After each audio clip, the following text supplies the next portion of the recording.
E convido o deputado estadual do Sergipe, Georgio Passos, para falar pela Assembleia Legislativa daquele Estado. Boa tarde, senhor ministro Gilmar Mendes, relator da ADIM 5072, ministro Edson Fachin, subprocurador-geral aqui da República, demais expositores, público aqui que está acompanhando a audiência. Na verdade, antes de entrar no tema que irei abordar, gostaria também, já ouvindo hoje os relatos na parte da manhã, onde vários expositores colocaram que o problema estaria também no Pacto Federativo, que realmente está. A União detém de uma boa fatia dos recursos que arrecada.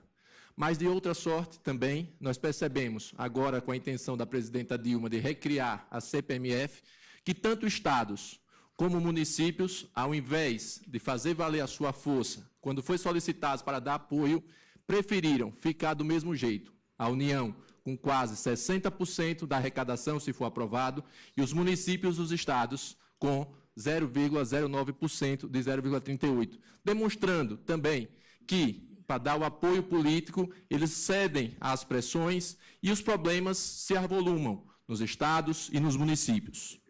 Com relação à matéria, e aqui nós percebemos até pelo questionamento do ministro Edson, que a matéria, vamos dizer assim, na questão das inconstitucionalidades, eu tinha feito um arrazoado para falar sobre inconstitucionalidade formal, material, mas entendi também que o propósito dessa audiência não é também ficar preso a esses temas, mas só relembrando o artigo 22, que diz que a competência privativa da União legislar sobre direito processual penal, inclusive com o nosso conterrâneo, Aires Brito, ministro aqui também dessa corte, quando foi relator da ADIM 3125 do Amazonas, disse que lei que versa sobre depósitos judiciais é de competência legislativa exclusiva da União por tratar de matéria processual. Mas entendamos que essa matéria esteja superada. Vamos entender que é uma competência concorrente, como algumas pessoas falaram aqui, por se tratar de direito financeiro. E aí me chama a atenção o artigo que trata também o artigo 24 da Constituição Federal.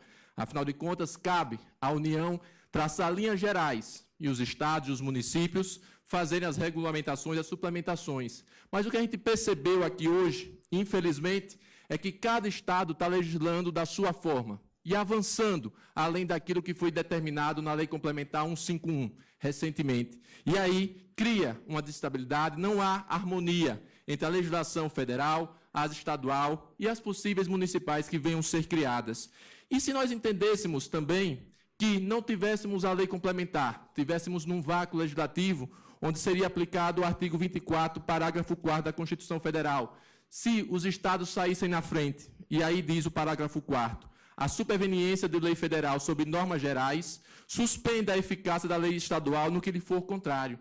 E aqui hoje foi relatado em vários casos que há, sim, esse choque, inclusive com uma afronta, no meu entender, à própria autonomia dos entes. Afinal de contas, no meu estado, em Sergipe, recentemente foi aprovada a Lei Complementar 264, de 26 de agosto de 2015, também objeto da ADIM 5375 e 5376, e lá o Estado vai poder ter acesso aos recursos de depósitos judiciais, onde ele for parte, onde também ele não for parte, ou seja, vai pegar o dinheiro dos terceiros, que já foi mencionado aqui, reservou só o dinheiro dos municípios para que os municípios pudessem ter acesso. E aí a gente pergunta, por que o Estado pode retirar o dinheiro de todas as partes dos terceiros? Os municípios não teriam o mesmo direito? Os municípios não estão no mesmo pé de igualdade nesta federação? Ou será que o Estado se sobrepõe aos entes municipais? Não é essa a visão que nós entendemos. Inclusive, a juíza federal Gabriela Serafim diz: a autonomia das entidades federativas deve ser preservada, sob pena de vermos comprometida a própria estrutura da federação. Então, é o que pode acontecer no meu estado de Sergipe, no Rio de Janeiro também, onde o Estado pode, em uma canetada só, pegar o dinheiro dos depósitos judiciais dos terceiros, dos municípios, e os municípios, quando for ter acesso, não terão mais direito a esse dinheiro. Mas avançamos. Uma questão que nos chama a atenção, principalmente que nós fazemos parte do Poder Legislativo, é a questão da transparência, é a questão da utilização desses recursos, da fiscalização, que é uma função principal do Parlamento, e aí me preocupa bastante. Afinal de contas, para se ter uma ideia, no estado de Sergipe, a gente encaminhou um ofício ao presidente do Tribunal de Justiça, porque a gente vinha para cá para trazer esse dado de quanto foi que o Estado retirou no final de agosto para pagar e aqui tem um adendo, não é para pagar precatório em Sergipe. Lá, a autorização é para pagar servidores inativos. Então, o Estado vai ter um fluxo de caixa para pagar servidores inativos, provavelmente até o final do ano. Mas, perguntando quantos teria retirado, o desembargador Luiz Antônio Araújo Mendonça, presidente do TJ, nos respondeu: em atenção ao ofício número 9, GAB, de 15 de setembro de 2015, comunico a Vossa Excelência que esse tribunal não foi cientificado oficialmente quanto aos dados solicitados. Nesse sentido, sugerimos a Vossa Excelência que remeta a solicitação ao banco quanto ao valor já sacado pelo Poder Executivo das contas de depósitos judiciais e extrajudiciais administrados por esse tribunal. Ou seja, se o próprio tribunal, que é o guardião desses recursos, ele não é o detentor, é o guardião, não tem o mínimo de controle, imagine como nós, parlamentares, poderemos fazer a nossa função de fiscalizar a aplicação, de fiscalizar se os 30% foram, sim, respeitados no fundo, porque se fala aqui no fundo que vai subsidiar o dinheiro quando as pessoas precisarem, mas quanto é esse fundo? Se lá em Sergipe, por exemplo, a gente não tem nem a informação de quanto saiu, de quanto no momento que a lei foi publicada existia nas contas dos depósitos judiciais, e isso, com certeza, nos deixa com bastante preocupação. E vamos além, o técnico aqui hoje da Secretaria do Tesouro Nacional, com relação à questão de como seria escriturado isso, eles que não têm uma classificação orçamentária para os depósitos judiciais dos terceiros, que esse, para mim, é o maior risco que se tem. Como depois contabilizar esse dinheiro quando sair? Como é que ele vai retornar? Na nossa lei não tem um prazo, por exemplo, de devolução desses recursos. Provavelmente os estados irão utilizar esses recursos durante muitos e muitos anos, como já acontece no Rio Grande do Sul, que a lei é mais antiga, e até hoje fica mantendo o limite, mas não há uma previsão de devolução. E esses recursos são do Poder Executivo? Esses recursos são do Poder Judiciário? Ou são daquelas partes que estão litigando em cada feito? E isso é o que nos está nos preocupando. Em Sergipe, inclusive, não teve nem até assinatura do termo de compromisso, porque na legislação estadual não havia essa necessidade, por isso que o presidente do TJ não tem acesso às informações, como em outros tribunais, e aí sim a necessidade de que a norma nacional, se assim for, regule e evite que cada estado faça uma legislação, que cada estado regule esta matéria, deixando a insegurança jurídica pairar. E não é isso que aqui que nós entendemos que o tribunal deseja, o tribunal pretende analisar, ver como melhor solucionar este caso.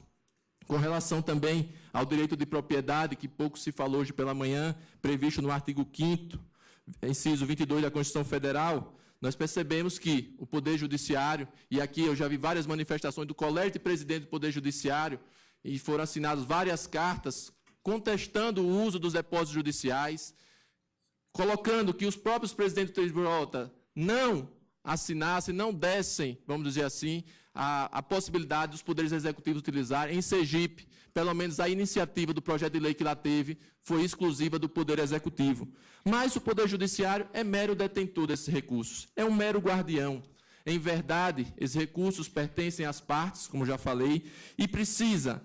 O Poder Judiciário não pode expor, nem o Poder Executivo, e aqui a gente vê que a contenda se resume. Esse dinheiro vai ficar com os bancos, esse dinheiro vai ficar com o Poder Executivo de cada ente, e quem teria maior segurança, vamos dizer assim, para, no momento que no momento que a sentença sair, ela seja cumprida integralmente. Ou nós vamos ter, como já foi falado, mais alguns precatórios futuros, tirando o problema de agora e jogando para frente. Nós passamos por um momento de crise, uma crise política, inclusive, e aí as pessoas dizem que não tem preocupação porque a lei vai regulamentar. Mas como? Se, infelizmente, hoje nós não temos nem a confiança da população nos nossos políticos. Então, é um tema relevante, senhor ministro Gilmar Mendes, relator.